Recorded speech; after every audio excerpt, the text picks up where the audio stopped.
Les maisons sont très riches, superbes. Mais en fait, Istanbul, c'est pas loin. Je ne sais pas si vous allez c'est à côté. Vous savez, la mer de sable. Et il faut aller. Oui, la mer, il faut aller voir la mer de sable. Oui, et il y a une taverne à côté, c'est une ville.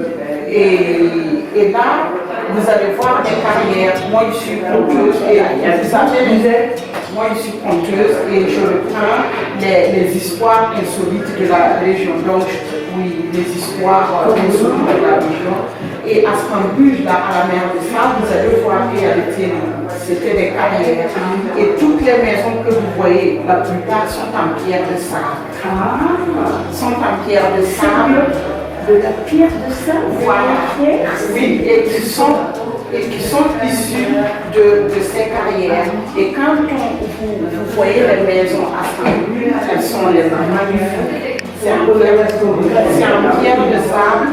Et ces pierres-là, vous les retrouvez au nord de la France. Quand vous allez à Lille, vous allez retrouver.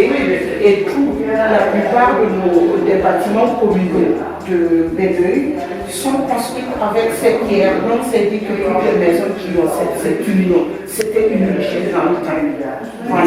C'est vraiment de la pierre compacte, ça n'est pas du sable. Non, ça s'appelle ça s'appelle une pierre de sable. Et quand on la nettoie, elle est magnifique.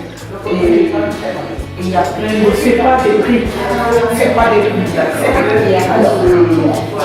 Vraiment la pierre. C'est pas du grès, parce que j'ai vu du grès. Mais en fait, ce qu'il y a...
hein. Donc il faut les mettre sur les formes en bois et puis il faut fixer la maille pour qu'elle reste, pour qu'elle soit présentable au client. Voilà. Donc ici, les formes en bois. Hein. Oui, et on a donc fait des formes en bois, mais seulement, oui, comme le bois ne boit pas l'humidité de la chaussette, quand on tire la chaussette, elle est toujours humide. Donc ils ont essayé de faire des formes métalliques, mais la forme métallique, elle ne boit pas l'eau, bien sûr, mais elle reste, ça n'arrive pas. Ils ont créé des formes électriques. Oui, chauffantes, oui. Ça, vous remarquez que ce n'est pas la même forme que ça. Ça c'est un bas, une forme d'un bas, et ça c'est une forme de chaussette. On avait des cuisines à la fois. Ah oui, donc il faut du temps pour les ah oui, ça aussi. Hein. Ici, il fallait les sécher aussi. Oui, parce que si elles étaient humides.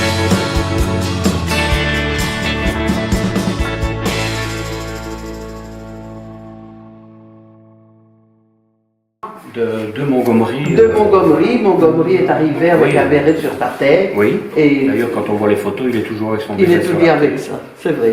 Il est tout dit.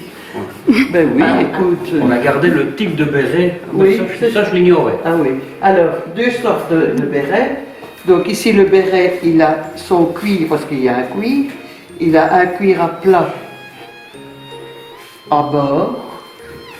Donc il est posé dessus, tandis que celui-ci, il est à bord, à cheval. Hein?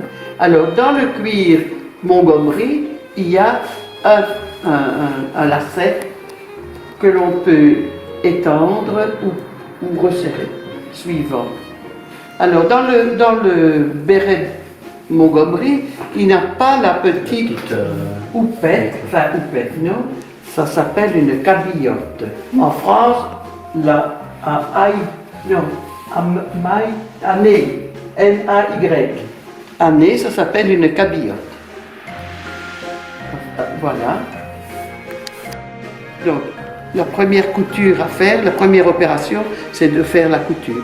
Vous avez donc là un métier de terre qu'on appelle avec deux bérets tricotés. Donc,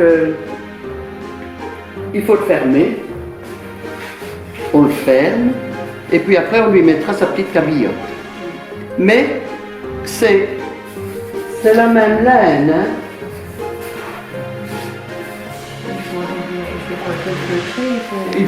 Ça, c'est de la laine cardée. Et ça, c'est la finie, enfin, le béret fini. Donc, on va le mettre, quand il est cousu, on va le mettre dans des grands... il y a 150 ans, hein, on le mettait dans des grands bacs en pierre, avec de l'eau bouillante et du savon de Marseille.